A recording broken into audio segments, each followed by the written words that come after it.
Sífilis, gonorreia, HPV, cancro são exemplos de ISTs, infecções sexualmente transmissíveis, tema do nosso vídeo de hoje. E o nosso tema hoje são as ISTs, também chamadas de DSTs, doenças sexualmente transmissíveis.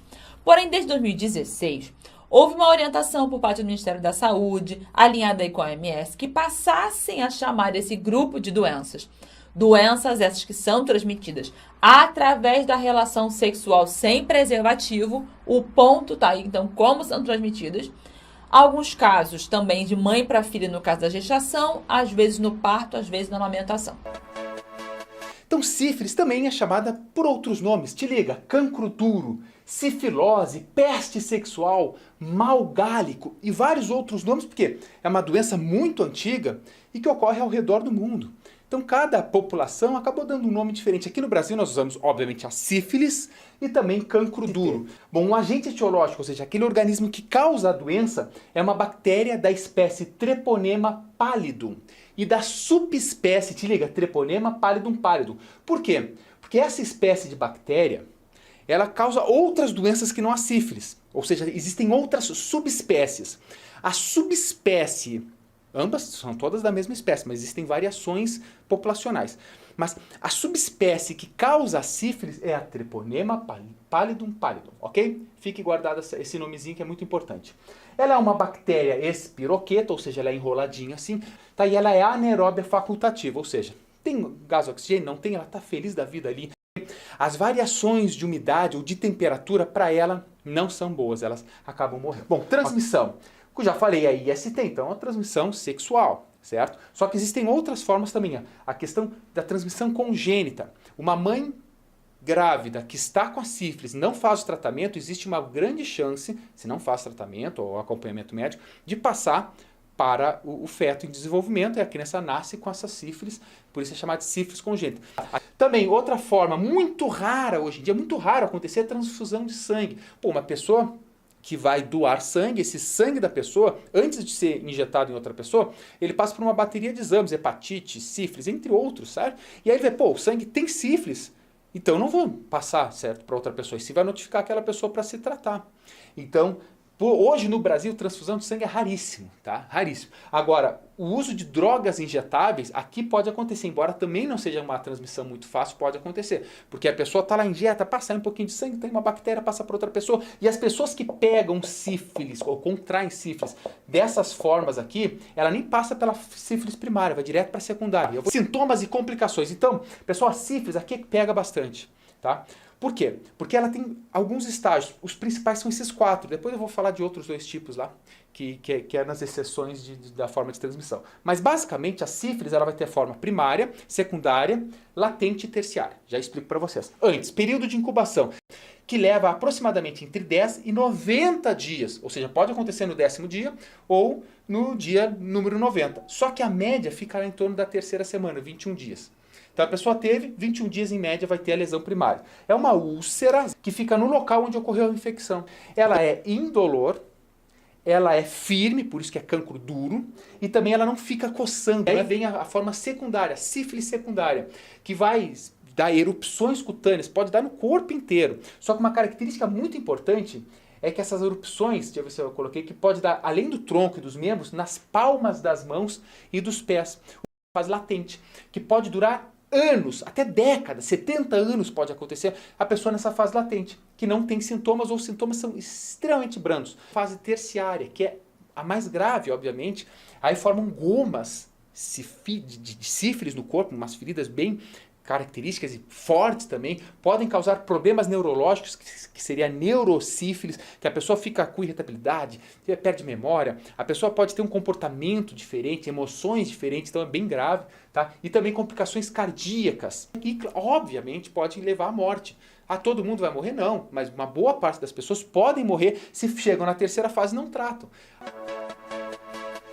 O herpes genital é uma doença sexualmente transmissível. Se ela passa de uma pessoa para outra durante o ato sexual, há como impedir que ela chegue até você. É só usar camisinha nas relações sexuais. O herpes genital se manifesta com o aparecimento de pequenas bolhas na pele ou na mucosa do pênis e da vagina. Essas bolhas podem arder, coçar e até se transformar em pequenas ulcerações. Depois as bolhas desaparecem, passam um período de acalmia e voltam a aparecer em intervalos de tempo que podem durar dias, meses ou anos. Essa é uma das características mais significativas da doença. E vamos para mais uma, que é o HPV. O HPV, essa já é uma doença viral. A sífilis e a gonorreia a gente viu que são bacterianas. Também chamado de condiloma acuminado. Esse vírus, ele vai ter ali, são vários tipos de vírus de HPV, mas ele vai ter uma característica marcante de causar algumas verrugas, algumas estruturas verrugosas nas regiões íntimas, que pode ser desde a parte externa, como no caso feminino, na parte interna da vagina, no colo do útero.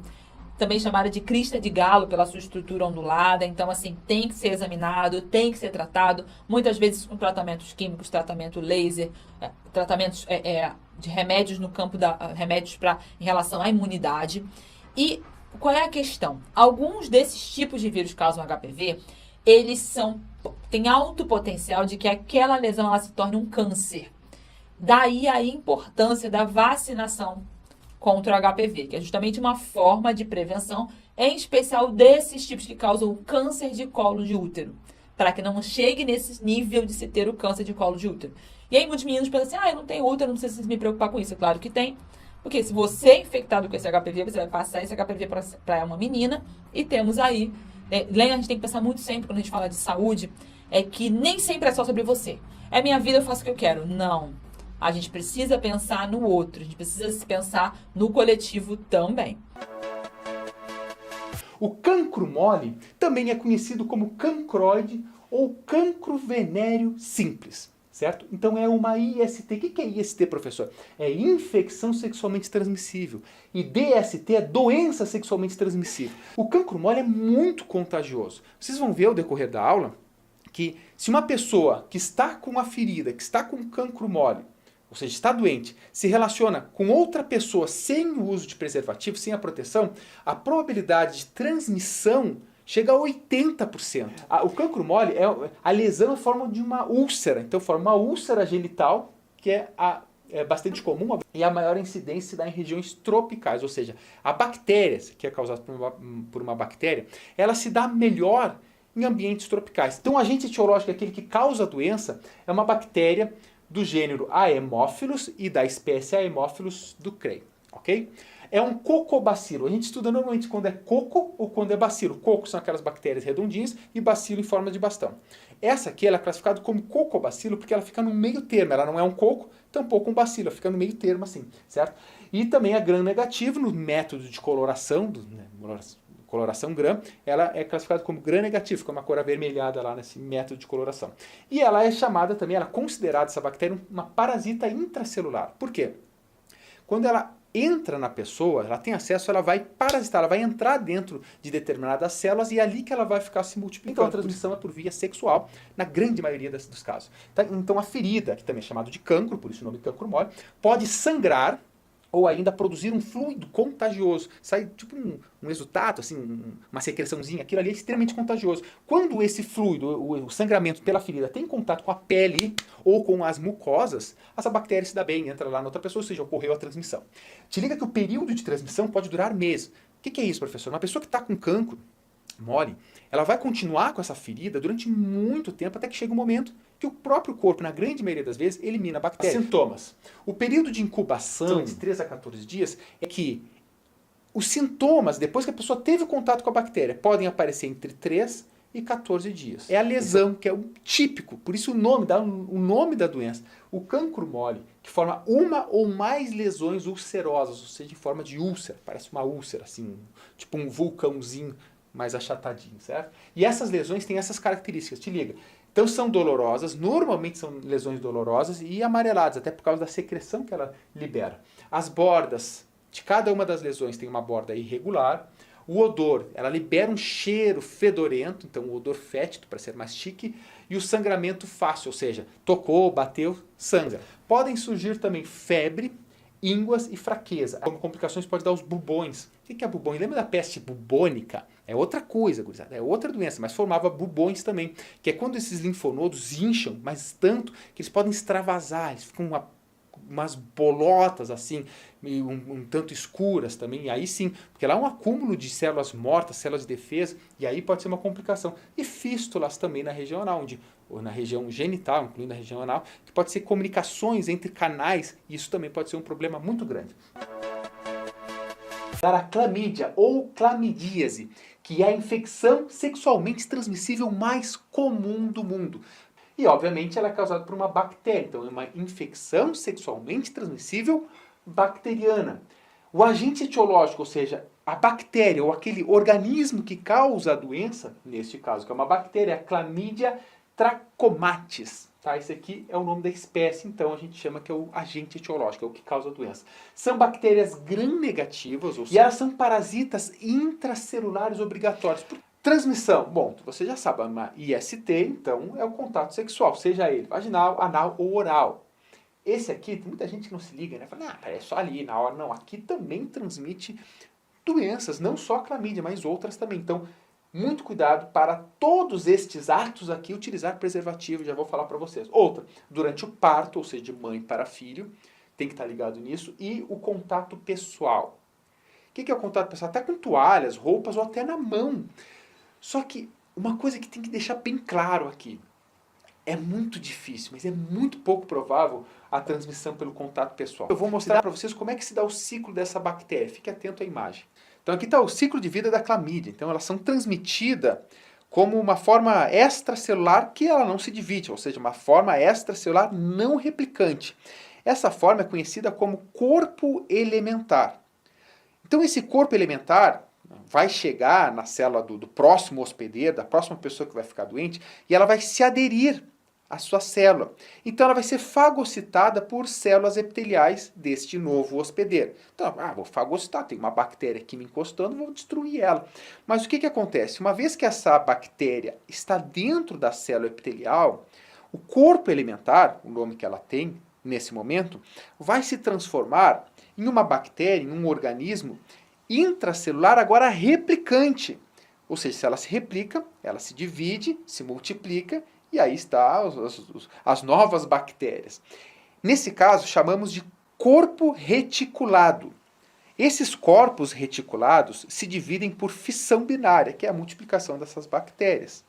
Junto, ou seja, aqui dentro desses vacúolos. Esses vacúolos são denominados inclusões. A inclusão, então, vai acabar se rompendo e os corpos elementares serão liberados. Perceba que aqui se transforma em corpos elementares que são liberados para infectar outras células epiteliais que ficam ali da mesma pessoa ou também de pessoas, de novas pessoas, para serem transmitidos de organismo para organismo e assim ela se propaga em outros indivíduos, dando a transmissão da clamídia. Vamos aos sintomas. Primeiro, é o mais importante, a maioria é assintomática. 75% das mulheres, 50% dos homens não tem sintomas. Agora, se ocorrem os sintomas, esse período de incubação, que é desde que a pessoa pega até ter os primeiros sintomas, tem em torno de 1 até 3 semanas. Então pode dar em 1 semana ou até 3 semanas esse período de incubação e logo aparecimento dos sintomas quando presentes. Então vamos lá. Primeiro, dor ou ardência ao urinar ou durante as relações sexuais é um dos sintomas. Micção frequente, ou seja, a pessoa toda hora quer ir ao banheiro. Professor, eu estou toda hora indo ao banheiro, será que eu estou com clamídia? Provavelmente não, tá? Mas é uma condição que aumenta essa frequência para pessoas que estão com clamídia. Outra, secreção anormal. Tanto em homem quanto em mulher. Tem uma secreção que não é normal, tem que investigar. Em mulheres, pode causar doença inflamatória pélvica, que a gente pode abreviar ali por DIP. Porque a bactéria ela se propaga para outros tecidos e causa uma inflamação em toda a região pélvica da mulher. Porque o que é inflamação? Está lá a bactéria, vem macrófagos, o macrófago tenta fagocitar ele, faz a própria apoptose e acaba liberando essas secreções, que na verdade esse resto celular, porque a apoptose é algo saudável para o nosso corpo, para a célula. Ela se destrói porque ela, nesse caso da defesa, destruiu todas as bactérias ali agora. Vamos reciclar tudo. E gera esse resíduo que a gente pode chamar de pus. E isso acontece por causa do teu sistema imunológico, está ali atuando, e acaba gerando esse desconforto, que é o que a gente chama de doença inflamatória pélvica, certo? Outro problema nas mulheres, gravidez ectópica, porque se a bactéria chega nas tubas uterinas, nas trompas de Falópio, e causa ali esse processo inflamatório, ela pode se fechar de maneira que o óvulo, ou o ovócito 2, não consegue encontrar o espermatozoide, um dos motivos de infertilidade. Então fiquem atentos. Outra, gerando infertilidade, pode gerar aborto, pode ser que o feto, que a criança nasça antes, abaixo do peso, e várias complicações. Por isso, que aqui eu vou explicar também para vocês, que uma das profilaxias de prevenção é fazer a triagem das mulheres grávidas. É importante fazer. Nos homens, pode causar inflamação no testículo, ou nos dois, pode causar inflamação no epitídimo, então vai gerar um desconforto, uma dor na próstata, e em todas essas estruturas dessa região do sistema genital masculino. Certo? Outra coisa que pode causar conjuntivite, se chega no olho essa bactéria, e também tracoma, que daí sim, pessoal, se a pessoa fica muito tempo com isso aqui, e infecções recidivas, muitas vezes pode causar até cegueira, uma das causas importantes de cegueira, que é causada pelo tracoma, por essa bactéria. Lembrando, pessoal, que a bactéria Chlamydia trachomatis, existem vários subtipos dela, tudo da mesma espécie, né, como se fossem raças. E essas raças podem causar condições diferentes. Estamos falando aqui especificamente da clamídia, então fiquem atentos. Pode causar também a síndrome de Reiter, que essa bactéria se espalha pelo corpo, pode chegar nas juntas, por exemplo, na articulação do joelho. E ali causa um processo inflamatório, que é um tipo de reumatismo também. Tratamento, então. Repara bem que é importante. Primeiro, ser curado não gera imunidade. Tem algumas doenças que a pessoa fala, peguei uma vez, não pego de novo. Não é esse caso. Então, se você foi curado, tem que continuar se cuidando com todas essas medidas. E o tratamento se dá com antibióticos, azitromicina. É importante tratar o parceiro, porque se você trata uma pessoa, obviamente o parceiro pode não ter nenhum sintoma, mas pode ser que ele esteja com clamídia. Então trata os dois para que seja efetivo. Não adianta, curei, não tratou o parceiro, vai lá de novo, pega de volta. Aí tem que fazer de novo o tratamento. Não vale a pena tratar todo mundo. Tá? E sem contato sexual durante o tratamento.